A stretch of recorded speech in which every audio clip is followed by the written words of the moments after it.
Hello বন্ধুরা, কেমন আছেন সবাই? আশা করি আপনারা সকলেই ভালো আছেন। অ্যাপোক্যালিপ্টো মুভির দ্বিতীয় পার্ট নিয়ে আপনাদের সামনে হাজির হয়েছি। আশা করি মুভিটি সকলেরই ভালো লাগবে। তাহলে বেশি দেরি না করে মুভিটি শেষ পর্যন্ত দেখে আসি। লোকটি যখন জাগুয়ার পাওকে মারতে চেয়েছিল তখনই পাল্টা আঘাতে জাগুয়ার পাও লোকটিকে মেরে ফেলে। ওখান থেকে যখন জাগুয়ার পাও পালানোর চেষ্টা করে ঠিক তখনই ওখানকার কিছু সৈনিক জাগুয়ার পায়ের পিছু ধাওয়া করে। কিছু দূর যাওয়ার পর জাগুয়ার পাও একটি লাশের স্তূপের মধ্যে পড়ে যায়, যেখানে ছিল অসংখ্য মাথা কাটা লাশ। ওখান থেকে যখন জঙ্গলে চলে আসে ঠিক তখনই একটি অদ্ভুত দেখতে জন্তু জাগুয়ার পায়ের পিছনে হামলা করে। জাগুয়ার পাও বুদ্ধিকে কাজে লাগায়, জন্তুটি দিয়েই একজন সৈনিককে মেরে ফেলে। জাগুয়ার পাও আবারও ওখান থেকে পালিয়ে যায়। পালাতে পালাতে জাগুয়ার পাও জঙ্গলের শেষ মাথায় চলে আসে। এসে দেখে সামনে এক বিশাল বড় নদী। কোনো কিছু চিন্তা না করে জাগুয়ার পাও নদীতে লাফ দেয়।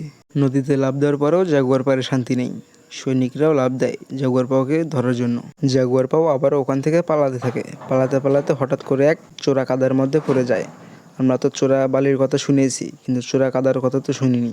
এই মুভিতে চোরা কাদার কথা উল্লেখ করা আছে। কাদা থেকে উঠে জাগুয়ার পাও একটি ভেঙুলের চাক হাতে নেয়। সেই চাক দিয়ে সৈনিকের উপর হামলা করে। তারপর সৈনিকরা ছটফট করতে করতে ওখান থেকে পালিয়ে যায়। সেই সুযোগে জাগুয়ার পাও ওখান থেকে পালিয়ে যেতে থাকে। কিন্তু হঠাৎ করে জাগুয়ার পাও একটি অদ্ভুত দেখতে ফ্রক দেখতে পায়। সেই ফ্রকটি ছিল বিষাক্ত। পৃথিবীতে এমন কোনো মানুষ নেই যে কিনা ময়নার কাঁটা চিনতে পারবে না। জাগুয়ার পাও কিছু ময়নার কাঁটা নিয়ে ফ্রকটির উপর পুশ করতে থাকে। ফ্রকটি ছিল বিষাক্ত, তাই কাঁটার উপরে বিষ লেগে যায়। পাতা দিয়ে জাগুয়ার পাও একটি পাইপ তৈরি করে ফেলে। পাইপের মধ্যে এক একটা কাঁটা দিয়ে ফু দিতে থাকে। ফু দিতেই কাঁটা গিয়ে হানে শত্রুর শরীরে। শত্রুটি ছটফট করতে করতে মারা যায়। এভাবেই বুদ্ধি করে সব শত্রুকেই একে একে মেরে ফেলে। ভিডিওর শেষে গিয়ে শত্রু একজনে ছিল, সে ছিল লিডার। সেই লিডারকে মারার জন্য জাগুয়ার পাও একটি ফাঁদ তৈরি করে। লিডার যখন দৌড়ে দৌড়ে জাগুয়ার পায়ের দিকে আসছিল ঠিক তখনই সুতো ছিঁড়ে বর্ষা এসে ওর বুকে লাগে। তখনই লিডার শেষ হয়ে যায়।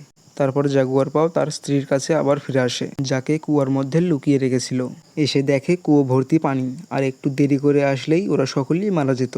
তারপর ওরা সুখ শান্তিতেই বসবাস করতে থাকে। এখানেই আমার এক্সপ্লেনটা শেষ করলাম। ভিডিওটি কেমন হয়েছে তা অবশ্যই কমেন্ট বক্সে বলে যাবেন। এরকম ভিডিও প্রতিনিয়ত পাওয়ার জন্য আমার চ্যানেলটি অবশ্যই সাবস্ক্রাইব করবেন।